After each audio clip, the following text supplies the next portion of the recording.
Hi everybody, welcome back. As we talked last week, when I was brewing the Scottish Ale, there was something that was going to get brewed this week because I was running low on bottles. So at first I thought I'd do the English Brown Ale, but then we had a little family outing here on Saturday, and everybody wanted me to do some more Weizenbier because we were running low. So I thought today we'd brew up some Weizenbier, probably one of the easier kits from Brewers Best.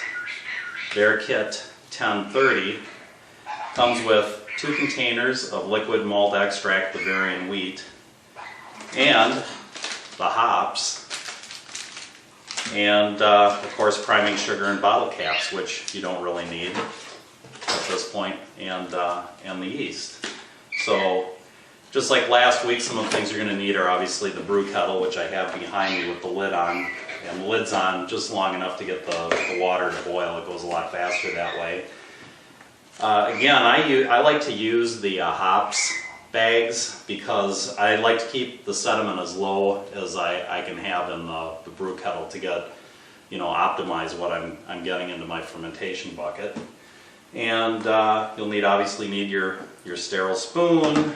You'll need your hydrometer, at least if you're interested in knowing what the alcohol content is. And everyone who comes over and has a beer always wants to know, well, what's the alcohol content? So it's always a nice thing to have on hand. And I have an adapter for my sink, obviously, for the wort chiller, which is optional. As I mentioned last week, a lot of people like to just stick their pots into an ice bath and cool them down. You need an airlock, you need your fermenting bucket and lid, and then a handheld thermometer is nice for getting what your actual temperature is in the fermenter. I have a big thermometer on the brew kettle, so I can always watch the temperature in there pretty easily. You'll need a hose, obviously, to dump from the kettle into your fermenting bucket. And one thing I love to use is the aeration wand, and I boil this before I use it and then sanitize it as well, because there's so many small pores in that stone on the end. You definitely don't want bacteria building up. And then, as I mentioned, the wort chiller is optional, but I use it and it takes about 20 minutes to cool everything down. So that's it. I think we're ready to roll. Let's make some beer. One thing I didn't talk about when we were talking about getting everything ready and having things set up, if you're using sanitizer like Star San, one thing you want to remember is not to get that on your counters. Even in its diluted form, it'll etch them. So what I typically do is I bring an old card table up, sanitize the top of it, lay paper towels down, and use that as my working surface. That way I'm sure nothing's going to get damaged. So just food for thought. If you don't care about your counters, it's no big deal, but it's an easy way to ruin them anyway.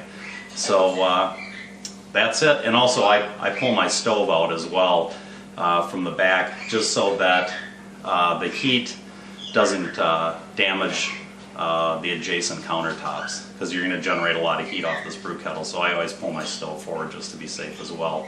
Better safe than sorry. So anyway, on with the beer making.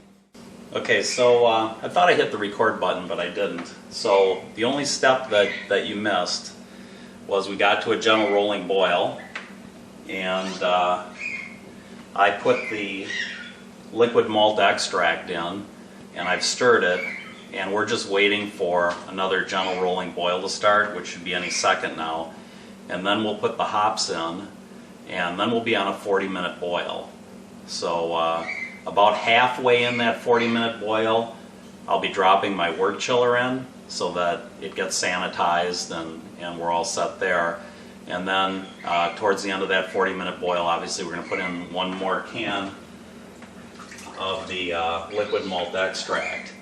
And one thing you'll want to do is make sure you get the labels off of there before you dump them in. They start to loosen up.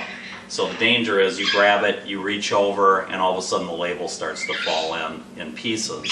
So make sure you get all that taken off, and then you should be good to go. I always like to get, when I get to the bottom in there, just kind of swish it around the hot water, the hot wort in the can, make sure I get it all out. So we're getting into a gentle rolling boil now, so I'm going to drop in the hops, and we'll go on a 40-minute boil. Okay, we're halfway through the 40-minute boil, so it's time to put the wort chiller in. And purpose of that is 20 minutes is more than enough time to sanitize it. And I put it in pretty gently because I have a kettle screen in the bottom and I don't want to damage that. So 20 minutes from now we'll be back to put in the second tub of the liquid malt extract.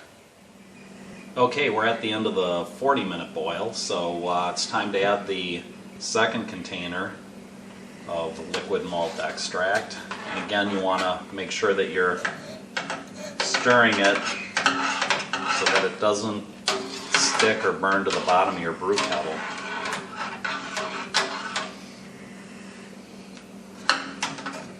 And again, I like to, once I get as much out as I can this way, I like to dump that container down in there and make sure that I get as much out as I can just by getting that heated wort in there. And these containers are great to save. They're good for putting your hops bags in, airlocks, you name it. Great thing to hang on to.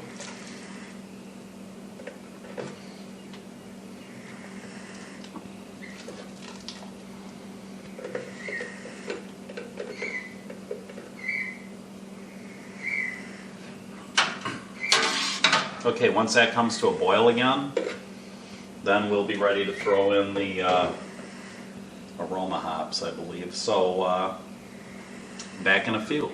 Okay, we are done with our 15-minute boil, which is what we needed to do once we put in the last tub of liquid malt extract. And now we're going to throw in our bittering hops, our aroma hops, and those are going to be in there for a 5-minute boil. Then we're going to terminate, start the wort chiller, and we'll be wrapping it up. So back in 5. Okay, we finished our 5-minute boil. So we're going to terminate, and we'll start the wort chiller. And I start pretty slow.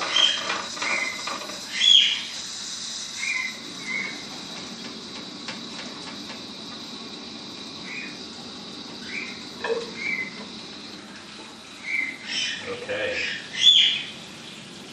so we've got that rolling now, and that usually takes somewhere between 20 and 30 minutes to cool the wort down to where we can actually drop it down into the fermentation pail. So back in 30, and we'll go from there. All right, we've removed the wort chiller, and we've got our temperature down to approximately 70 degrees, and we're going to open the valve and let the wort drop into the fermenting bucket.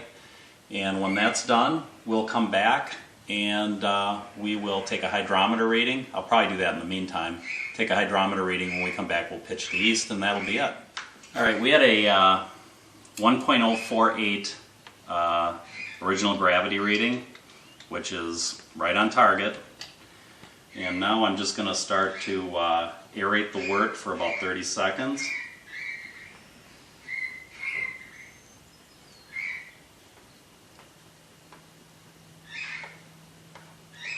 And you can see I'm not doing any sort of rapid aeration.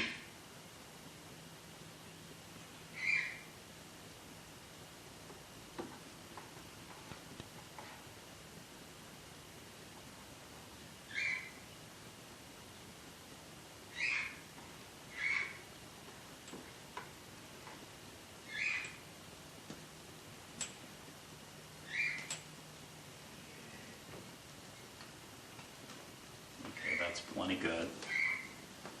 And right into the sanitizer. So I like to clean those pores out if I can. Now we're ready to go ahead and pitch the yeast. And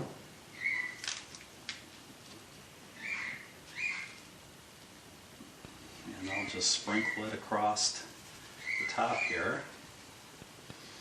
And then we'll just gently stir it in.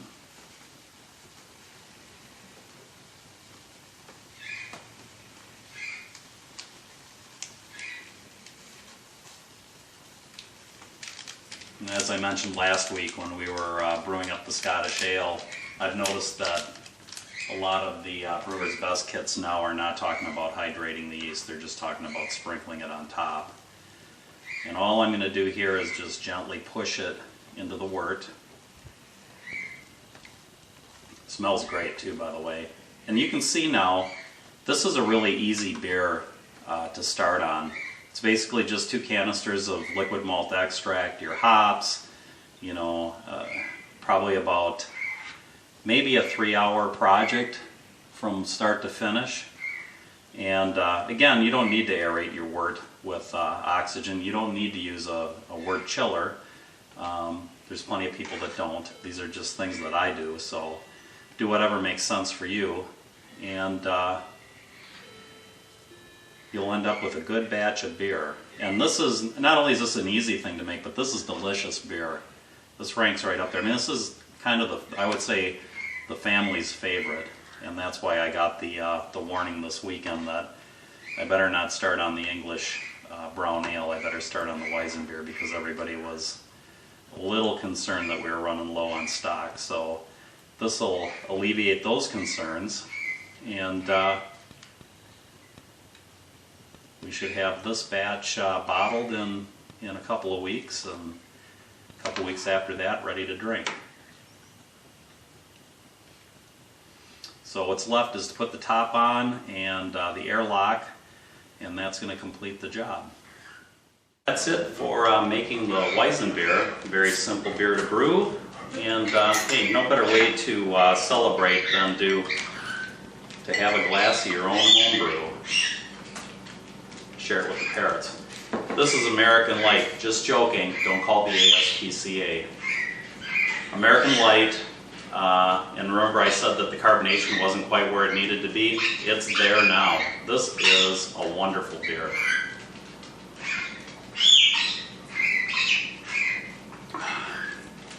Wow, delicious. Until next time, have a great week. Happy spring solstice, and cheers.